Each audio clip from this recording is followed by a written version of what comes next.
தமிழ் நேயர்களுக்கு வணக்கம். இன்றைய பொருள் புதிது நிகழ்ச்சிக்கு உங்களை வரவேற்பது நான் சௌமியா. திருவண்ணாமலை, கிருஷ்ணகிரி, விழுப்புரம் மாவட்டங்கள் பெஞ்சல் புயலால் பெரும் பாதிப்பை சந்தித்திருக்கின்றன. என்ன காரணம், செய்திருக்க வேண்டியதும் செய்ய வேண்டியதும் என்ன என்பது குறித்து தான் இன்று நாம் விவாதிக்க இருக்கிறோம். நம்முடன் பூவிலகின் நண்பர்கள் அமைப்பிலிருந்து திரு லோகேஷ் அவர்கள் இணைந்திருக்கிறார். அவருடன் பேசலாம். சார் வணக்கம். வணக்கம். இந்த பெஞ்சல் புயல் தமிழ்நாட்டை ஒரு உருக்குலையை வச்சிருக்குன்னு தான் சொல்லணும். இதன் மூலம் தமிழ்நாட்டுக்கு அது என்ன பாடத்தை புகட்டி இருக்கு? இதுல தமிழ்நாட்டு மக்களா இருக்கட்டும் இல்ல அரசா இருக்கட்டும் என்ன செய்திருக்கணும்னு நினைக்கிறீங்க? வருஷம் இந்த நவம்பர் டிசம்பர் மாதமானால் நம்ம இதே தான் தொடர்ச்சியாக பேசிக்கிட்டு இருக்கோம். அதிதீவிர மழை பொழிவு அப்படின்னு இருக்குது. ஸோ கிளைமேட் சேஞ்ச் அப்படிங்கிறது நம்ம வாழ்நாளில் ரொம்ப ஒரு முக்கியமான ஒரு பார்ட் அது ப்ளே பண்ணிக்கிட்டு இருக்கு. இன்னும் சில பேர் இந்த கிளைமேட் சேஞ்சை இன்னும் ஏற்றுக்கக்கூடிய மனநிலைக்கு இன்னும் வரலை. கிளைமேட் சேஞ்ச் அப்படிங்கிறது இல்லை, இது பொய்யானது, இது இந்த மாதிரி ஒன்றும் ஏற்படலை அப்படிங்கிற மாதிரி தான் பேசிக்கிட்டு இருக்காங்க. ஆனால் வருஷம் நமக்கு பெஞ்சல் மாதிரியான புயல்கள் கிளைமேட் சேஞ்ச் இருக்குது அப்படிங்கிறத நமக்கு தலையில் கொட்டுற மாதிரியான சம்பவங்களை ஒரு நிகழ்த்திட்டு தான் போய்கிட்டு இருக்கு. கிளைமேட் சேஞ்ச் இப்போ ஒரு புது ஒரு ஸ்டேஜுக்கு போயிடுச்சு அப்படின்னு கூட சொல்லலாம். என்ன மாதிரி அப்படின்னா, எக்ஸ்பெக்டட் தி அன்எக்ஸ்பெக்டட், எதிர்பாராததை எதிர்பார்க்கக்கூடிய ஒரு நிலைமைக்கு நாம வந்துட்டோம். இப்போ நீங்க சொல்ற மாதிரி எக்ஸ்பெக்ட் தி அன்எக்ஸ்பெக்டட்னே வச்சுப்போம். இதுவரை தமிழ்நாடு அத்தனை பேரிடர்களை சந்திச்சிருக்கு. இதே போல இந்த பெஞ்சல் புயலும் ஆரம்பத்துல இருந்தே ப்ரெடிக்ட் பண்ண முடியாத நிலையிலே சூழலே ஏற்பட்டிருக்கு. இது இனி வரும் காலங்களில் இப்படிதான் இந்த ப்ரெடிக்ட் பண்ண முடியாத அளவுக்கு இந்த வானிலை இருக்குமா? கண்டிப்பா. நம்மளுடைய ஐஎம்டியோடைய ஃபோர்காஸ்டிங் சிஸ்டமே கிட்டத்தட்ட இந்த பெஞ்சல் புயலை சுத்தமாக ப்ரெடிக்ட் பண்ண முடியாததாக தான் இருந்தது. காரணம், ஒரு டிப்ரெஷன் சைக்ளோனாக ஃபார்ம் ஆகி அது குறிப்பிட்ட டைமில் ஒரு பகுதியில் கரையை கடந்து அதோடைய வேகம் கரையை கடந்த பிறகு அதோட வேகம் கம்மியாகி வலுவிழந்துடும். இதுதான் ஒரு புயல் ஃபார்ம் ஆகி கரையை கடக்கிறதுக்கு உண்டான மெத்தடாக இருந்துக்கிட்டு இருக்கு. ஆனால் பெஞ்சல் புயல் டிப்ரெஷனாக இருந்து டீப் டிப்ரெஷனாக மாறி சைக்ளோனாக ஃபார்ம் ஆகுமா ஆகாதா, அந்த இடத்துலையே ஒரு பெரிய ஒரு கேள்விக்குறியாக இருந்தது. சைக்ளோனாக ஃபார்ம் ஆகிட்ட பிறகு அது எந்த இடத்துல கரையை கிடக்கும், அது எவ்வளவு வேகத்தில் கரையை கிடக்கும் அப்படின்னா அதுக்கு ஒரு 8 மணி நேரத்துக்கு ஒரே இடத்துல நின்றுடுச்சு. அங்கேருந்து அதுக்கப்புறம் இன்னும் ஃபஸ்ட்டு புதுச்சேரி மகாபலிபுரம் பக்கத்தில் கரையை கடக்கும் அப்படின்னு சொல்லியிருந்தாங்க. இப்போ விழுப்புரம் பக்கத்தில் கரையை கடந்திருக்கு. இது எதிர்பார்க்க முடியாதது ஒன்று, முன்னாடி ப்ரெடிக்ட் பண்ண முடியாதது. ஆனால் மழைப்பொழிவு அப்படிங்கிறத நம்ம இங்கே ஐஎம்டி 3ஆக தான் பிரித்து வச்சுருக்காங்க. Extreme, very extreme and moderate அப்படின்னு சொல்லிட்டு. வெரி எக்ஸ்ட்ரீமே பார்த்தோம்னா 20 சென்டிமீட்டர் அளவுக்கான மழையை தான் சொல்கிறாங்க. ஆனால் இப்போ இயல்பாகவே 20 சென்டிமீட்டர் மழை பொழிவு அப்படிங்கிறது ரொம்ப இயல்பாக ஒரு நாள்லேயே பெஞ்சு முடிச்சிடுது. அப்போ நம்ம ப்ரெடிக்ஷன் இந்த கேட்டகரியை நம்ம இன்னும் கொஞ்சம் ஃபர்தராக கிளாஸிஃபை பண்ணி வைக்கணும். இப்போ இந்த பெஞ்சல் புயலே ஊத்தாங்கரை, திருவண்ணாமலை பகுதியில் 40லேருந்து 50 சென்டிமீட்டர் அளவுக்கான மழை பொழிவை ஏற்படுத்திருச்சு. இதில் இன்னும் ப்ரெடிக்ட் பண்ண முடியாதது அப்படின்னு இன்னும் ஒரு முக்கியமான பாயிண்ட் இங்கே வைக்கிறேன். என்னென்னா 3 மணிக்கு பார்த்தோம்னா ரெட் அலர்ட் கொடுத்துருந்தாங்க. அதுக்கப்புறம் பார்த்தோம்னா 9 மணிக்கு அந்த ரெட் அலர்ட்டை எடுத்துகிட்டு எல்லோ வார்னிங்காக கொடுத்துருக்காங்க. வெறும் எக்ஸ்ட்ரீம்லேருந்து வெரி ஹை ரெயின்ஃபால் ரேஞ்சில் தான் இருந்தது. திருவண்ணாமலை, விழுப்புரம் பகுதிகள் தான். இதில் கிருஷ்ணகிரி, ஊத்தாங்கரை பகுதியில் தான் மாட்ரேட் அளவுக்கான மழைப்பொழிவு தான் இருக்கும், 10 சென்டிமீட்டருக்கும் கம்மியான மழைப்பொழிவு தான் இருக்கும் அப்படிங்கிற மாதிரி ஐஎம்டி சொல்லியிருந்தது. ஆனால் அங்கே நமக்கு இப்போ 50 சென்டிமீட்டர் அளவுக்கான மழைப்பொழிவு ஏற்பட்டிருக்கு. ஸோ இங்கே ஃபோர்காஸ்டிங் சிஸ்டம் நமக்கு இன்னும் அட்வான்ஸ் லெவலுக்கு வரணும். இந்த கேட்டகரியே நம்ம இன்னும் ஃபர்தராக இன்னும் நல்லா கிளாஸிஃபை பண்ணணும் அப்படிங்கிறத இப்போ நீங்கள் சொல்கிற மாதிரி ப்ரெடிக்ட் பண்ணவே முடியாத நிலையில் தான் இருக்குது. இப்போ இதை மத்திய அரசு, மாநில அரசு இல்லை இந்த வானிலை ஆய்வு மையம், இந்த 3 நிறுவனங்களும் சேர்ந்து இந்த மழையை ஒத்த நிர்வாகத்தோட திறனோட கையாண்டிருக்காங்களா? ஆமாம், நம்ம அப்படி தான் அது பார்க்கணும். ஆக்சுவலாக ப்ரிகாஷன்ஸ் போதுமான அளவுக்கு நம்ம இங்கே எடுத்து தான் இருக்கும். இப்போ டிசாஸ்டர் முடிஞ்ச பிறகு எந்த அளவுக்கு அந்த நிவாரணம்லாம் செய்யப்பட முடியும், ரெஸ்கியூலாம் நல்லபடியாக தான் தமிழ்நாடு அரசும் சரி ஒன்றிய அரசும் சரி நல்லபடியாக தான் செஞ்சுக்கிட்டு இருக்காங்க. ஆனால் இது இங்கே நின்றக்கூடாது. ஸோ நம்ம இப்போ கடந்த செப்டம்பரில் மிஷன் மாசம் அப்படின்ட்டு ஒன்றிய அரசு ஒரு மிஷனை செயல்பட்டுருக்காங்க. என்னென்னா வெதர் மிஷன் அப்படிங்கிற மாதிரி. ஸோ இந்த வெதர் மிஷனில் என்ன சொல்லியிருக்காங்க அப்படின்னு பார்த்தோன்னா, இன்னும் இந்த ஃபோர்காஸ்டிங் மெத்தடை இன்னும் நல்லா அட்வான்ஸ் பண்ணணும், நிறைய ரேடார்ஸை இன்ஸ்டால் பண்ணணும் அப்படின்னு சொல்லியிருக்காங்க. அதே மாதிரி பஞ்சாயத்து லெவலுக்கு ஃபோர்காஸ்டிங் சிஸ்டத்தை கொண்டு போகணும் அப்படிங்கிறத ஒரு முக்கியமான ஒரு அம்சமாக இந்த மிஷனில் வந்து இருந்திருக்கு. ஸோ இது எந்த அளவுக்கு நம்ம துரிதமாக செயல்படுத்துகிறோம், எந்த அளவுக்கு மக்களுக்கு இதை நம்ம தெரியப்படுத்துகிறோம் அப்படிங்கிறதில் தான் நம்ம இனி வரும் காலங்களில் ஃபிஞ்சல் மாதிரியான புயல்ல இருந்து நம்ம தற்காத்துக்கு உண்டான வழியாக இருக்கும். மண் சரிவு அப்படிங்கிறதெல்லாம் வந்து நீலகிரி மாவட்டம் அந்த பகுதியில் தான் ஏற்படும் அப்படின்னு நம்ம கேள்விப்பட்டிருக்கோம். இப்போ வந்து நம்ம திருவண்ணாமலையிலேயே அந்த மண் சரிவு அப்படிங்கிறது கேள்விப்படும் போது இயற்கை வந்து நமக்கு ஒரு பெரிய அபாயத்தை உணர்த்துகிறதா? கண்டிப்பாக கிளைமேட் சேஞ்ச் வந்து நம்ம ஒரு நம்ம ப்ரெடிக்ட் பண்ண முடியாத உலகுக்கு நம்மளை கொண்டு போயிடுச்சு. நான் முன்னாடி சொன்ன மாதிரி குளோபல் வார்மிங் அப்படிங்கிறது நம்ம வாழ்நாள்லேயே நம்ம சந்திக்கக்கூடிய மிகப்பெரிய ஒரு பிரச்சனையாக நம்ம வாழ்நாளில் கண்டிப்பாக அது மாறிடுச்சு, மேக்ஸிமம் மாறிடுச்சு. ஸோ இங்கே வந்து நமக்கு ஒரு வருஷத்தில் 10 மாதம் வந்து அதிகமான வெயில் வந்து நமக்கு இருக்க போகுது. மீதம் இருக்கக்கூடிய 2 மாதத்தில் ரொம்ப அதிகமான மழை பெய்ய போகுது. நம்ம எதிர்பார்க்க முடியாத அளவுக்கான மழையும் இப்போ பெஞ்சிடும், குளிரும் அப்படிங்கிறது இந்த 2 மாதத்தில் பெஞ்சு முடிச்சிடும். ஸோ நம்ம இதுக்கு எப்படி நம்ம அடாப்ட் பண்ணிக்க போகிறோம்? எல்லாமே வந்து இப்போ அதிகமான மழை பெஞ்சுது அப்படின்னு பார்த்தோன்னா நமக்கு சென்னை மாதிரியான மாநகரங்களில் வந்து வெள்ளம் ஏற்படும். மலைப்பகுதிகளில் வந்து நிலச்சரிவு அப்படிங்கிறது ரொம்ப முக்கியமான ஒரு பிரச்சனையாக மாறிக்கிட்டு இருக்கு. டெல்டா போன்ற வேளாண் மாவட்டங்களில் வந்து விவசாயம், அந்த உணவு பயிர்கள் சேதம் அப்படிங்கிறது இன்னொரு பெரிய பிரச்சனையாக மாறிட்டு வந்துக்கிட்டு இருக்கு. ஸோ கிளைமேட் சேஞ்ச் அப்படிங்கிறது ரொம்ப பெரிய பிரச்சனை வந்து நமக்கு கொண்டு வர போகுது அப்படிங்கிற பார்க்கலாம். ஸோ இந்த லேண்ட்ஸ்லைடு வச்சு நம்ம பார்த்தோம் அப்படின்னா நமக்கு வெஸ்டர்ன் காட்ஸ், ஈஸ்டர்ன் காட்ஸ் 2 பக்கமும் நமக்கு 2 மலைத்தொடர்கள் இருக்குது. ஆனால் வெஸ்டர்ன் காட்ஸ் மட்டும் ஏன் அதிகப்படியான நிலச்சரிவுகள் ஏற்படுது அப்படின்னு பார்த்தோன்னா, பொதுவான நிலச்சரிவுகளுக்கு வந்து இயற்கையாக வந்து ஸ்லோப் வந்து ஒரு முக்கிய காரணமாக இருக்கும். ஸ்லோப் ஆங்கிள் எந்த அளவுக்கு அதிகமாக இருக்கோ அந்தளவுக்கு அதிகமான மழை அதாவது சேச்சுரேட் ஆகிடுச்சுன்னா அந்த நிலச்சரிவுகள் ஏற்படுறதுக்கு உண்டான வாய்ப்புகள் ரொம்ப அதிகமாக இருக்கும். இது இயற்கையாக. ரெண்டாவது செயற்கையாக மனித அதிகப்படியான பில்டிங்ஸு, ரோட்ஸு, டனல்ஸு, ட்ரைனேஜ் சிஸ்டம் இதெல்லாம் வச்சு பார்த்தோம்னா மேன்மேட் டிசாஸ்டரும் இந்த லேண்ட்ஸ்லைடுக்கு ஒரு மிகப்பெரிய ஒரு காரணமாக அமையும். திருவண்ணாமலையில் வந்து பார்த்தோம்னா ஏற்காடு தான் வந்து ஏலகிரி தான் வந்து லேண்ட்ஸ்லைடு ஏற்படக்கூடிய பகுதியாக வந்து இருக்குது. அங்கே தான் வந்து ரொம்ப மினிமம் அமௌண்ட்டான நிலச்சரிவுகள் வந்து ஏற்பட்டிருக்கு. ஆனால் இப்போ இங்கே ஏற்பட்டிருக்கக்கூடிய நிலச்சரிவு வந்து பார்த்தோம்னா இதுவரை இது ஏற்படலை, இப்போ தான் முதல் முறையாக ஏற்பட்டுது. ஸோ இந்த செனாரியாவும் நம்ம வயநாட்டில் ஏற்பட்டிருக்கக்கூடிய 2 செனாரியாவும் வந்து கம்பேர் பண்ணி பார்க்கலாம். ரெண்டுமே வந்து ஃபேக்டர் வந்து ஒன்று தான், அதிதீவிரமான மழைப்பொழிவு. ஸோ இந்த அதிதீவிரமான மழைப்பொழிவில் இந்த மண் வந்து ரொம்ப சேச்சுரேட் ஆகி அங்கே இருக்கக்கூடிய டெப்ரிஸ் எல்லாமே ஃப்ளோ ஆகுது. ஸோ இதுதான். ஸோ அது பெரிய மலை அப்படிங்கிறதுனால நமக்கு அங்கே பெரிய ஒரு டிசாஸ்டர் வயநாட்டில் ஏற்பட்டது. இங்கே திருவண்ணாமலையில் வந்து ரொம்ப சிறிய மலை இருந்தாலும் அங்கே வந்து அதுக்கேற்ற மாதிரியான ஒரு பெரிய பாதிப்பு வந்து ஏற்பட்டிருக்கு. ஸோ இந்த கிளைமேட் சேஞ்ச் அப்படிங்கிறது பெரிய அளவிலான பாதிப்பை தான் நமக்கு வந்து ஏற்படுத்த போகுது. இந்த மலைகள், காடுகள், நீர்நிலைகள் இதெல்லாம் அழிக்கிறதுக்கான விளைவுகளாக தான் இந்த அனுமானிக்க முடியாத பேரிடர்களாக கண்டிப்பாக. இப்போ பூமி வந்து பார்த்தோம்னா கடந்த 10,000 வருஷத்தில் இல்லாத அளவுக்கான ஒரு டெம்பரேச்சர் ரைஸ் வந்து நம்ம சந்திச்சிட்டு இருக்கோம். இந்த 10,000 வருஷமாக தான் ஒரு நிலையான டெம்பரேச்சர் வந்து இந்த பூமியில் நிலவிக்கிட்டு இருந்தது. அப்போ தான் நம்ம விவசாயம் கண்டுபிடிக்க முடிஞ்சது. அந்த விவசாயம் கண்டுபிடிச்சதுனால தான் கொஞ்சம் கொஞ்சமாக வளர்ந்து இன்றைக்கி ஏஐ டெக்னாலஜி பேஸ் பண்ணி நம்ம வளர்ந்து ஒரு ஒரு ரொம்ப நாகரிக ஒரு மனிதனாக வந்து இங்கே வந்து இருந்திருக்கும். ஸோ இதுக்கு இந்த அளவுக்கான மனித வளர்ச்சி ஏற்படுறதுக்கு ரொம்ப முக்கியமான காரணம் என்ன அப்படின்னு பார்த்தோன்னா அப்போ நிலவிய அந்த குறிப்பிட்ட தட்பவெப்பநிலை தான். ஸோ இந்த தட்பவெப்பநிலையில் இப்போ பெரிய அளவில் மாற்றம் ஏற்படும் போது நம்ம இதுவரை சந்திக்காத பெரிய பெரிய பேரிடர்களை வந்து நம்ம சந்திச்சுக்கிட்டு இருக்கோம். இப்போ இருக்கக்கூடிய கார்பன் டை ஆக்சைடோட அளவு அட்மாஸ்பியரில் கடந்த 8 ஆண்டுகள் இல்லாத அளவான கார்பன் டை ஆக்சைடு நம்ம எமிட் பண்ணியிருக்கோம். அதே அளவான மீத்தேன் வந்து பார்த்தோம்னா கடந்த 10 லட்சம் ஆண்டுகளில் இல்லாத அளவுக்கான மீத்தேன் அளவு இப்போ நம்ம அட்மாஸ்பியரில் வந்து இருக்குது. ஸோ இதுக்கு உண்டான விளைவுகள் தான் கிளைமேட் இதுக்கேற்ற மாதிரி தான் வந்து மாறும்.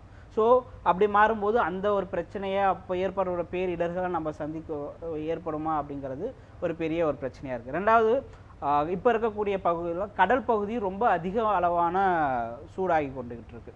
இந்த 5 பெருங்கடல்லே வந்து இந்தியன் ஓஷன் தான் ரொம்ப அதிகமாக வார்ம் ஆகிட்டுருக்கு. ஸோ அதிகப்படியான வார்ம் ஆச்சு அப்படின்னா அங்கே அதிகப்படியான சைக்ளோன் ஃபார்ம் ஆகுறதுக்கும் அதிகப்படியான மழை பெய்யறதுக்கும் உண்டான வாய்ப்புகள் ரொம்ப அதிகமாகவே இருக்கும். ஸோ அதனால தான் நமக்கு அரேபியன் சீலையும் பே ஆஃப் பெங்காலும் பார்த்தோம்னா கடந்த 10-15 ஆண்டுகளில் தொடர்ச்சி அதிகமான சைக்ளோன்ஸ் வந்து ஃபார்ம் ஆகிட்டே இருக்குது. அதோடைய தீவிரத்தன்மை அப்படிங்கிறதும் ஆண்டுக்கு வந்து ரொம்ப இன்டென்சிஃபை ஆகிட்டு போயிட்டுருக்கு. கடந்த காலங்களை மாதிரி இல்லாமல் ஒரே மாதத்துக்குள்ளாவே தமிழ்நாடு 2 பெருமழையை சந்திச்சிருக்கு. இன்னும் அடுத்தடுத்த மாதங்களில் மிக கனமழைக்கான அபாயம் ஏற்படுமா?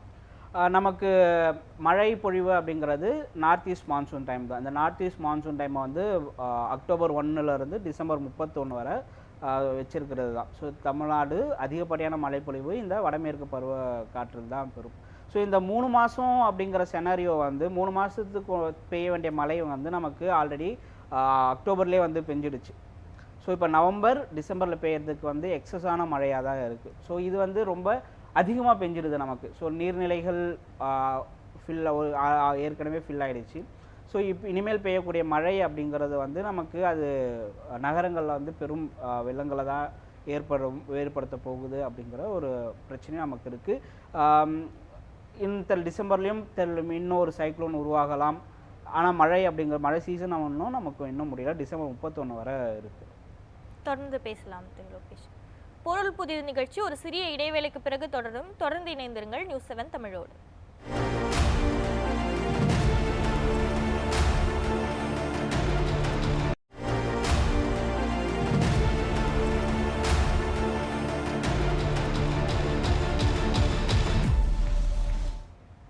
பொருள் புதிய நிகழ்ச்சி மீண்டும் தொடர்கிறது. தமிழ்நாடு பெரும் மழையை சந்தித்திருக்கிறது. அது குறித்து தான் நம்ம விவாதித்து கொண்டிருக்கிறோம். இந்த டெல்டா மாவட்டங்களாக இருக்கட்டும், திருவண்ணாமலை, விழுப்புரம் அந்த மாவட்டங்களாக இருக்கட்டும், விவசாயிகள் பெருமளவு பாதிக்கப்பட்டிருக்காங்க. இவங்களுக்கு நிவாரணத்தை தாண்டி என்ன உதவி கிடைக்கணும்னு நினைக்கிறீங்க? முன்னாடி சொன்ன மாதிரி வருஷம் நமக்கு மழைப்பொழிவு அப்படிங்கிறது ரொம்ப அதிகமாக மாறிக்கிட்டு இருக்கு. ஸோ நமக்கு வந்து இந்த வேளாண் சார்ந்ததுலேயும் வந்து அதிகப்படியான ஒரு ரிசர்ச் வந்து நமக்கு தேவைப்படும் இனி வரும் காலங்களில். ஸோ இந்த நவம்பர் இந்த நார்த் ஈஸ்ட் மான்சூன் டைமில் பீக் டைம் ஆக்சுவலாக இது. ஸோ இந்த டைமில் வந்து நம்ம விவசாயமே வந்து கொஞ்சம் ஃபைன் டியூன் பண்ண வேண்டிய நேரமாக அப்படிங்கிறது வந்து அக்ரிகல்ச்சர் யூனிவர்சிட்டிஸ் சேர்ந்து ஒரு ரிசர்ச் வந்து இங்கே கண்டிப்பாக தேவைப்படுது. காலச்சூழல் தான் இந்த நிலைக்கெல்லாம் பாதிப்பு அப்படிங்கிறது தான் நமக்கு கிடைக்கக்கூடிய ஒரு பதிலாக இருக்குது. இப்போது இந்த நிலையில் வந்து நிவாரணம் என்பதை தாண்டி வேறு என்னென்னலாம் விஷயங்கள் அரசு கவனம் செலுத்த வேண்டியிருக்கு? இந்த கிளைமேட் சேஞ்ச் வந்து டேக்கிள் பண்ணுறதுக்கு உண்டான வழிமுறைகளை வந்து கவர்மெண்ட் வந்து பண்ணணும். இங்கே வந்து அதிகப்படியான கார்பன் எமிஷன் வந்து நமக்கு ஒரு முக்கிய பிரச்சனையாக இருக்குது. இந்த கார்பன் எமிஷனை குறைக்கிறதுக்கு உண்டான வழிகளை நம்ம சீக்கிரமாக செயல்படுத்த ஆரம்பிக்கணும். டிஸ்ட்ரிக்ட் வைஸ் வந்து கிளைமேட் ஆக்ஷன் பிளான் வந்து செயல்படுத்தணும். ஸோ இந்த டிஸ்ட்ரிக்ட் கிளைமேட் ஆக்ஷன் பிளானை செயல்படுத்தும் போது இல்லை ஆக்ஷன் பிளானை வந்து கொண்டு வரும்போது இதில் வந்து அங்கே மண் சார்ந்த மக்களை வந்து இதில் துறை சார்ந்த வல்லுநர்களை இன்வால்வ் பண்ணுற மாதிரி அந்த குறிப்பிட்ட மண் சார்ந்த மக்களையும் வந்து இன்வால்வ் பண்ணணும். ஏன் அப்போ தான் அந்த குறிப்பிட்ட ஒரு பகுதியுடைய ட்ரெடிஷ்னல் நாலேஜ் நம்ம இன்வால்வ் பண்ணி கொண்டு வரும்போது இன்னும் சொல்யூஷன் வந்து ரொம்ப தீவிரமாக செயல்பாட்டுக்கு வரும் அப்படிங்கிறத நம்ம செயல்பாடு. எப்போதும் வறண்டே காணப்படுற இந்த பாலாறு ஆகட்டும், வராக நதியாக இருக்கட்டும், அல்லது சக்கரபாணி ஆறாக இருக்கட்டும், இந்த பகுதிகளெல்லாம் இந்த வெள்ளம் அப்படிங்கிறது வந்து ஒரு பக்கம் மகிழ்ச்சியாக இருந்தாலும் இன்னொரு பக்கம் இந்த மண் சரிவு, திடீர் மேக வெடிப்பு அல்லது இந்த முன் அனுமானிக்கவே முடியாத இந்த புயல் அப்படிங்கிறதெல்லாம் இருக்குது இல்லைங்களா? இது வந்து இந்த இயற்கை நடத்தும் இந்த ரகசியத்தை எப்படி நம்ம புரிஞ்சுக்கலாம்? இதுக்கு கிளைமேட் சேஞ்ச் ஒன்று தான் முக்கிய காரணமே. கிளைமேட் சேஞ்ச், அந்த global warming induced climate change தான். முன்னாடி சொன்ன மாதிரி எதிர்பாராததை எதிர்பார்க்கக்கூடிய காலம் இதுதான் ஒரு நியூ நார்மல் அப்படின்னு நம்ம சொல்லலாம்.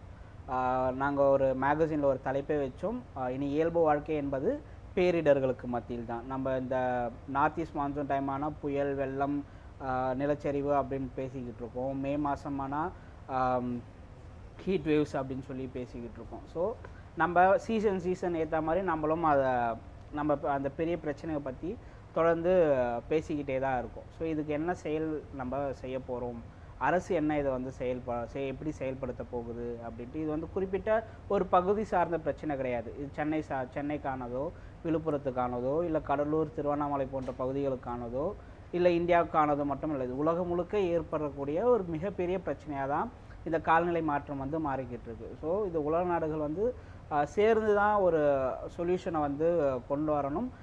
பகுதி சார்ந்து அந்தந்த மாநில ரீதியாகவும் நாடு ரீதியாகவும் வந்து கிளைமேட் சேஞ்சுக்கு உண்டான மிட்டிகேஷன் என்னென்ன வழிமுறைகள் அப்படின்ட்டு கொண்டு வரணும்.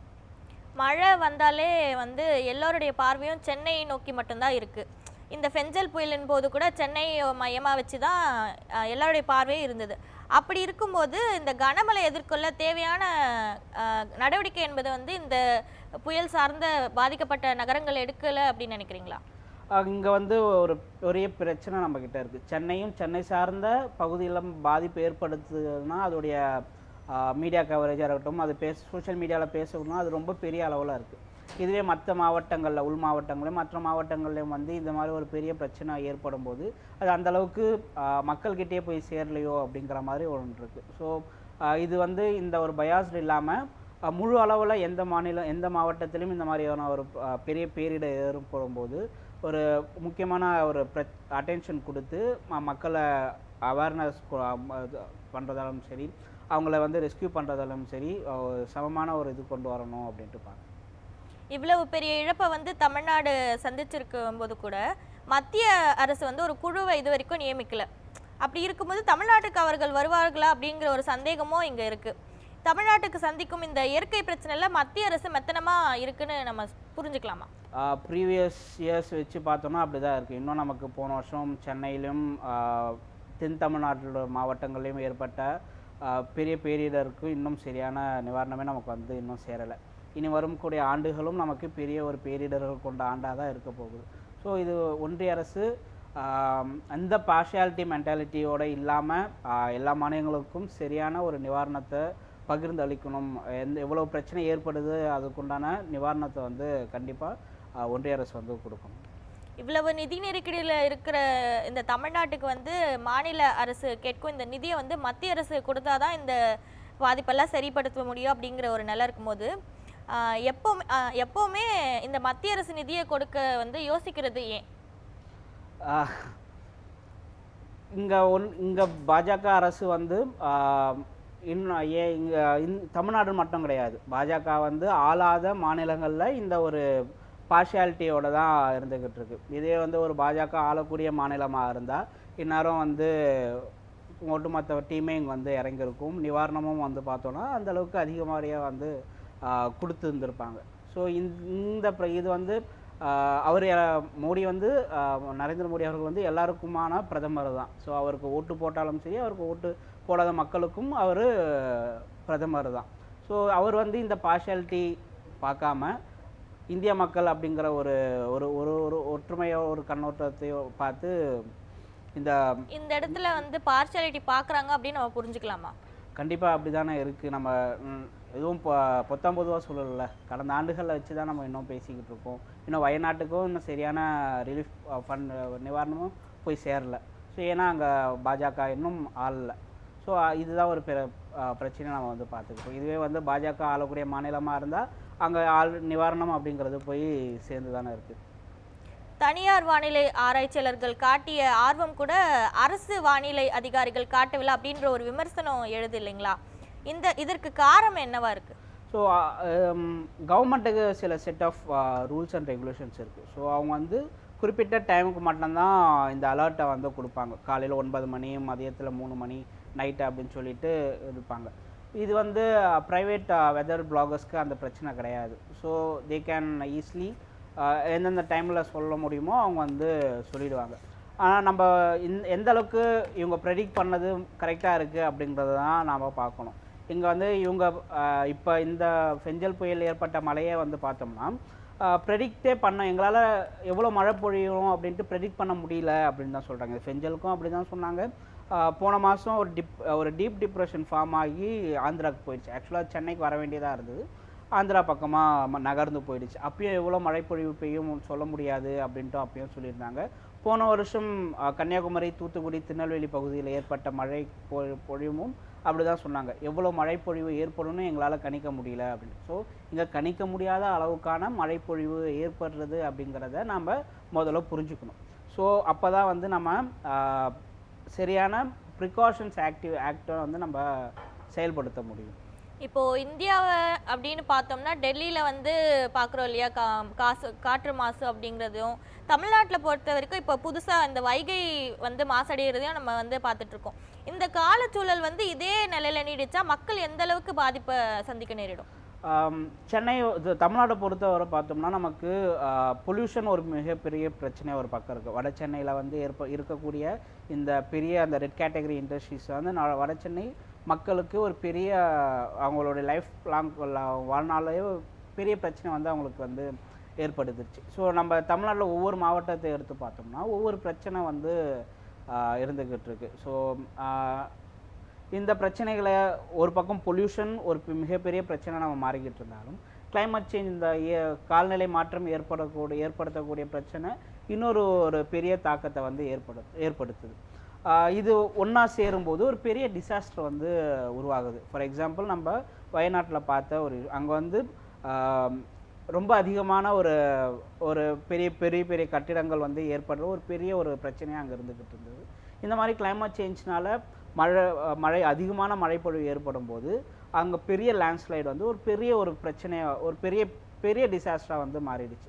ஸோ அங்கே ஆனால் பாதிக்கப்பட்டது வந்து அந்த பகுதியில் இருக்கக்கூடிய சாதாரண விளிம்பு நிலை மக்கள் தான்.